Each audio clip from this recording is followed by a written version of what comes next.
All right. Hello, everybody. So today I want to talk about colorism and how did colorism actually impact a person like me. And before I get into that, I know looking at me, I'm not the darkest of the dark of black people, but get this dance with the story. Just get the dance with the story.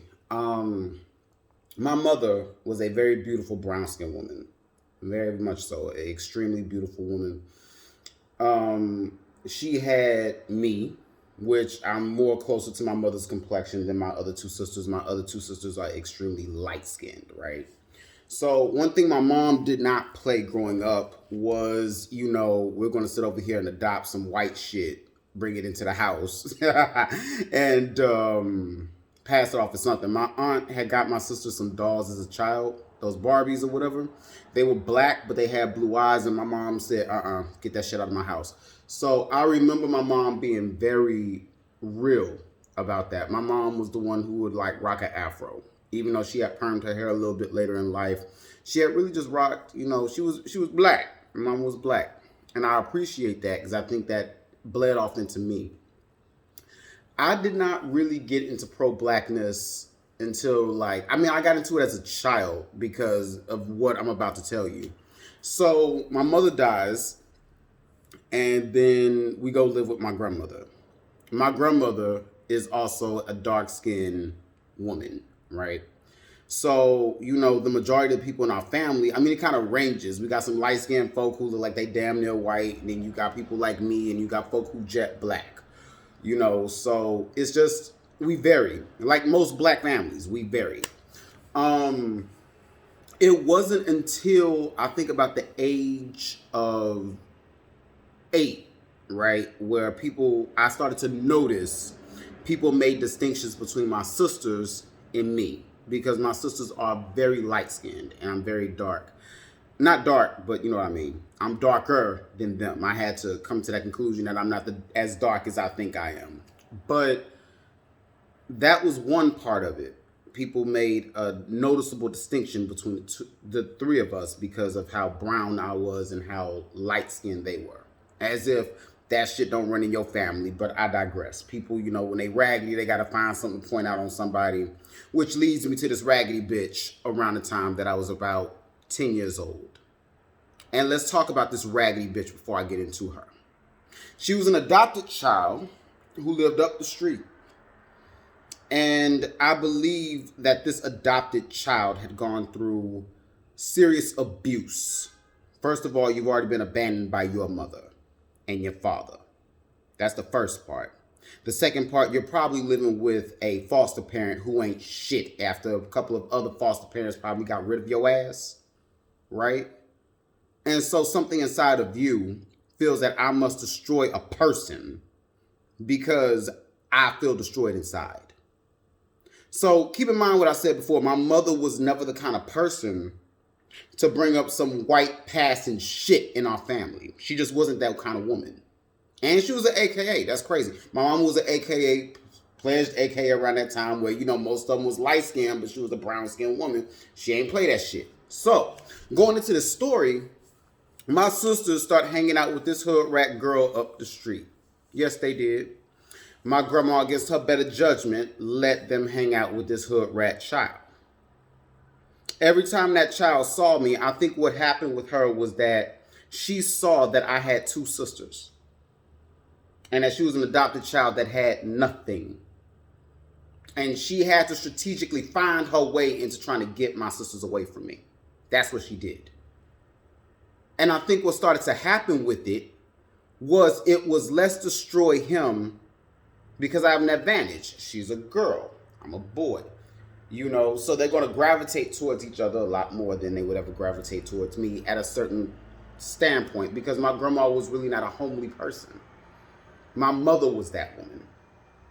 And this girl, even though the fact that this girl is about probably darker than me, most likely she was darker than me. I would dare say she's darker or around the same tone as me.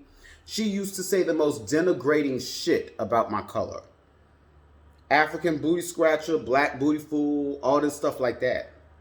Now, the psychological impact of thinking about another black person destroying another black person is interesting to me, especially when you look just like me, but I don't have this negative connotation.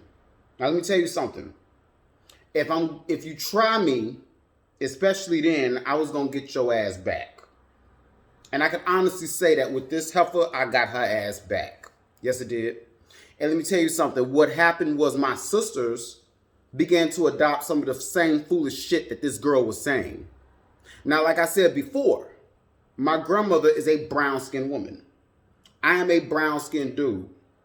How dare your light-skinned ass feel the need to come up here and insult the very people who look and take care of you? And so I then began to insult my sisters. Yes, I did. Yes, I did. And I don't apologize for it. Because there's too many dark-skinned people who walk around in this world with a color complex because somebody decided to destroy them.